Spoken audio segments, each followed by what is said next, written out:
If you're over 60, there's a mistake on your plate at dinner tonight that's slowly making you weaker, and it's not what you'd expect. It has nothing to do with sugar or how much you're eating. It's about one thing missing from that plate, something almost every careful cook skips without ever noticing. The people doing this aren't careless eaters. They're the careful ones. The ones who cook from scratch, who tell you with total confidence that their evenings are healthy. A geriatric physician once told me the patients who worry her most aren't the ones eating badly. They're eating carefully and getting weaker anyway. No symptom, no warning, just a slow drift that gets blamed on getting older for years. A jar lid handed off without thinking twice. Stairs that feel steeper than they used to. Nobody ever traces any of it back to a bowl of soup or a plate of pasta from the night before. It doesn't feel like a mistake. It feels like dinner. Past 60, your body needs more from one specific meal, dinner, before it will even start the repair work it normally does while you sleep. Not more food across the day, more from that one sitting. Fall short there, night after night, and nothing dramatic happens. That's exactly why it survives for years in kitchens where everything else looks fine. In the next few minutes, you'll see exactly what's missing from that plate and the one small change that puts it back tonight, without a diet and without giving up a single meal you already love.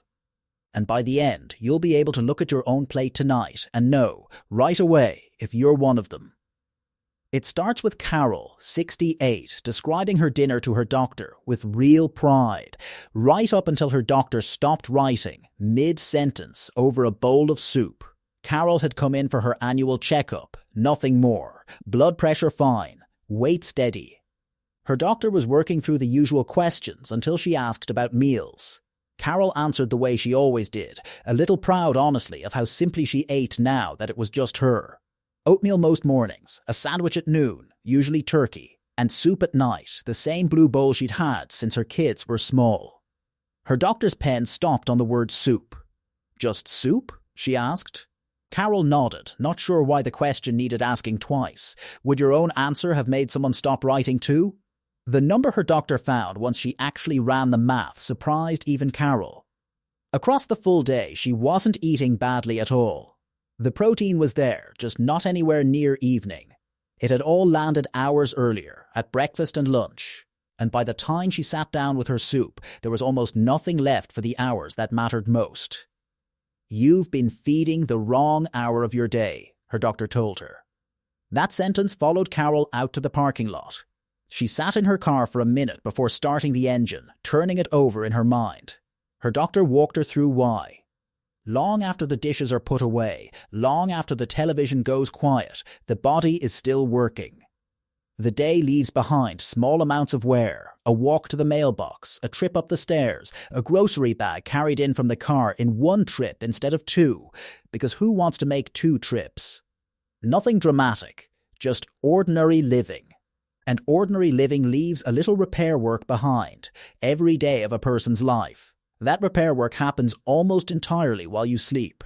A hearty breakfast, eaten 12 hours earlier, has already come and gone by the time that overnight work begins. The meal standing closest to it is the evening one.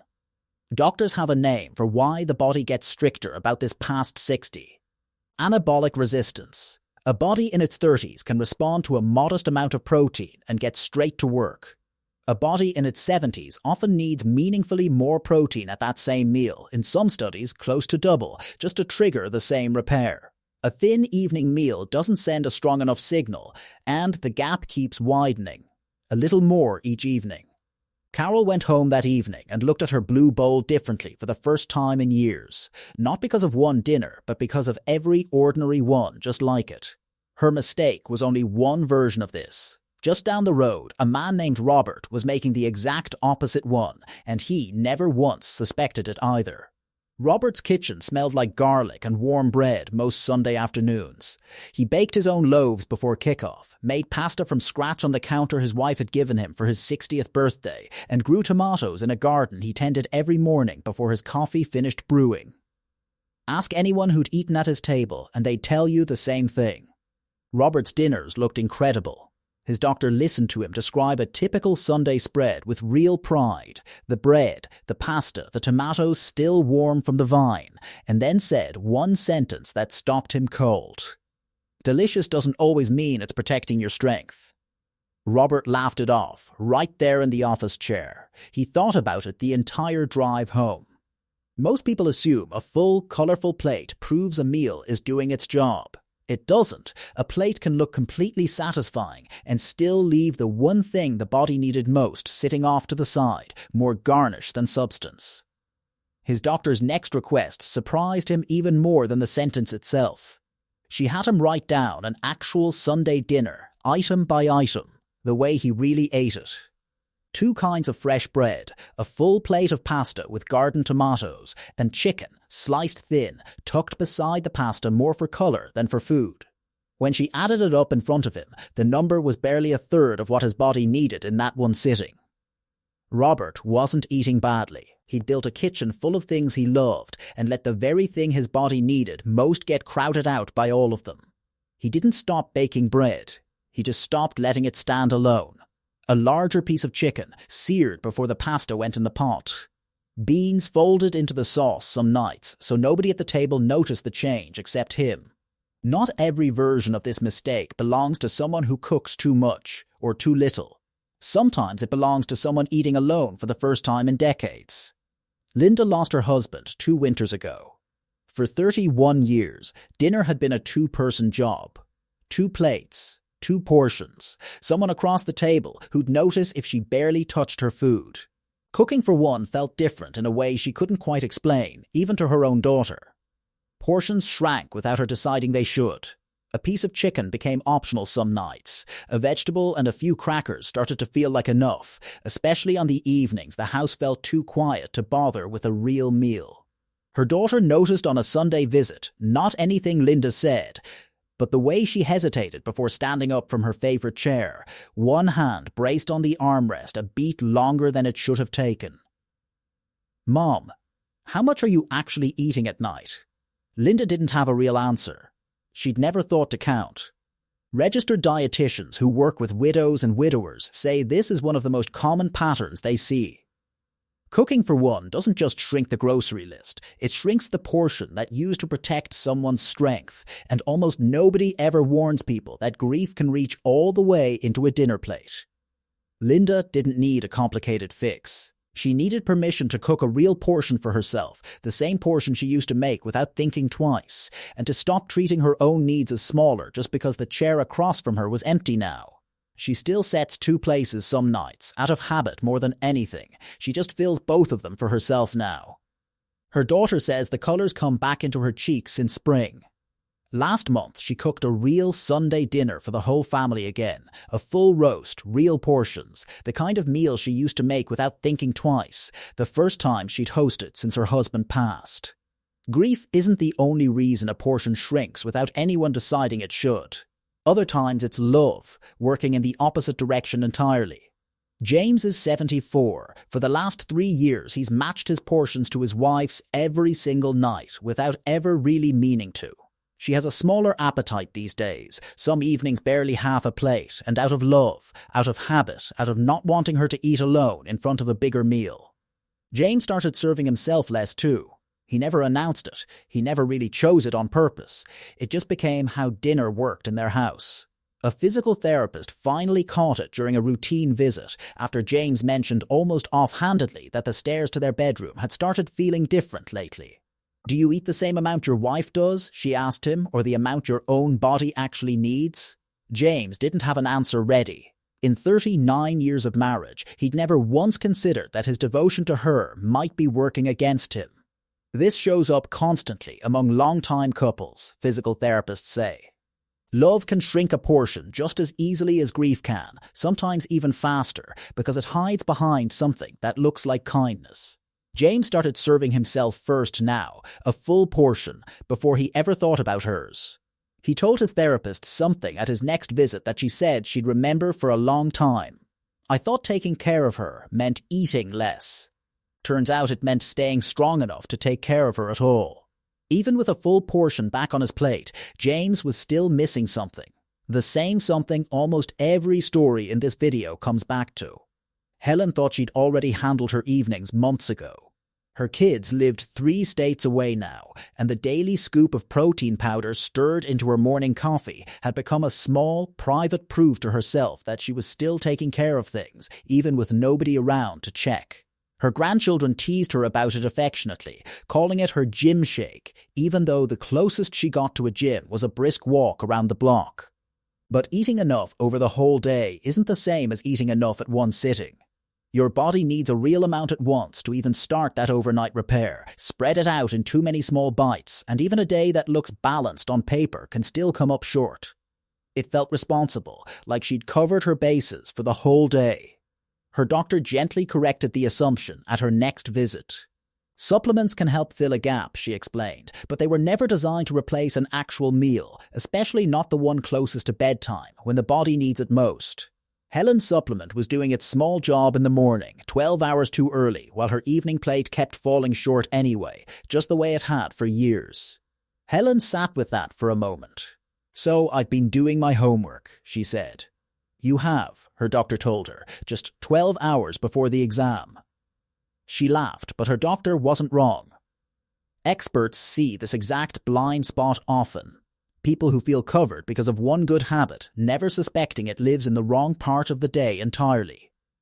One good morning habit can't undo what happens, or doesn't happen, at the dinner table each evening. This particular mistake can start even earlier than the stove, all the way back at the grocery store. George is 69. He does his own shopping every Thursday morning. Same store, same route through the aisles, a habit worn smooth by decades of repetition. Without ever deciding to, his cart had changed over the years, one small swap at a time. A little more bread, a little more pasta. The chicken and fish still made it in, but almost as a side note now, tossed in near the end of the trip, whatever looked easiest that week. His granddaughter came along one Thursday, home from college for the summer, and noticed something out loud that nobody else ever had. "Grandpa, there's barely any protein in here." She wasn't just talking about the cart. She was talking about every dinner that cart was about to become. George looked down at his own cart like he was seeing it for the first time. Bread, crackers, a box of pasta, 2 apples. Almost as an afterthought, a small package of chicken thighs at the bottom. He thought about the hikes he still took her on every summer, and how badly he wanted to still be able to keep up in 5 years, not just this one. The dietitians who see this most often say it's one of the most common starting points of all, not a decision made at the table, but one made 2 aisles over, weeks before dinner ever gets cooked. George started building his cart differently after that. Protein first, into the cart before anything else, everything built around it, the same way Robert eventually rebuilt his plate. A cart tells the same story as a plate, it just tells it earlier. A single grocery trip doesn't shape a body. It's what happens every evening after, dinner by dinner, that does. But a cart and a plate can only tell you so much. Sometimes the body says it a different way entirely, through a fall and through what happens in the weeks after it. Physical therapists who treat older adults after a fall often ask about evening meals before they ask about a single exercise, and that alone should tell you something important. Movement without enough to rebuild with is a little like homework assigned to someone who was never given the materials to finish it. Dolores learned this after stumbling on her own front steps one evening carrying in the mail. Nothing broke, nothing even bruised badly. But something in her went quiet afterward anyway. She stopped taking the evening walk she used to love. The one past the church at the end of her street, the one she'd done almost every night for 11 years. Her old sneakers sat untouched by the door for weeks and she never fully explained why, even when her son asked. Her physical therapist asked one question about her evenings during their second session together, and everything shifted from there. "What's actually on your plate at 6 o'clock?" Dolores realized she genuinely didn't know how to answer. Whatever was easiest. Whatever didn't require much standing at the stove. Eggs some nights, her therapist suggested. A can of salmon on others. Nothing complicated, just consistent, week after week. A couple of months later, standing in that same kitchen where she'd once been afraid to trust her own footing, Dolores said 4 words that stayed in the room a beat longer than expected. "I don't dread the stairs anymore." These days, she's started taking that walk past the church again, not every night, but more of them than not. Strength gets built in ordinary evenings, not dramatic ones. The mistake in every one of these kitchens was the same one. Not enough protein at the single meal your body needs it from most. All of this comes down to one plate. Yours, tonight, not Carol's, not Robert's, not anyone else's. Picture your plate divided into thirds. One of those thirds needs something real. Chicken, fish, eggs or beans, close to the size of your own palm. Not a garnish. Not an afterthought, sitting off to the side. Keep the soup. Keep the pasta. Just don't let either one stand alone anymore. It doesn't have to be perfect every single night, it just has to happen most of them. If soup is the whole meal most nights, that's the easiest swap of all. A handful of shredded chicken or a can of beans stirred straight into the pot. No extra dish to wash. No extra effort. Just a fuller bowl of the same thing you already know how to make. Give yourself a little more room before bed when your evening allows it, and keep water within reach through the hours after dinner. Thirst tends to fade with age long before the body's actual need for it does. That's not a diet. That's one habit, gently rebalanced. None of this is a promise of a cure, and no honest storyteller should ever claim one. The research here points towards something modest and real. Consistency at this one meal appears to support strength and independence over time. Nothing more dramatic than that. If you're managing kidney disease or any other condition where protein intake needs to be watched carefully, speak with your own doctor before changing anything. Carol fixed her timing. Robert fixed his priorities. Linda gave herself permission to matter as much as anyone she used to cook for. James stopped shrinking himself out of love. Helen learned where her good habit actually belonged. George rebuilt his cart before he ever rebuilt his plate. Dolores got her evening walks back. 7 different kitchens. 7 different reasons. 7 people who were never careless. Just human, doing their best with what they thought they knew. 1 hour of the day connecting every single one of them. If tonight's table is missing that same thing, this might be the moment you add it back. Not out of fear, out of something closer to respect. Respect for a body that has carried you through more ordinary evenings than you could ever count, and is still asking for one more chance to keep doing its job. What did your own evening meal actually look like last night? Say it honestly in the comments. You might be surprised how many people are asking themselves that same question tonight. At kitchen tables that look nothing alike and everything alike at once.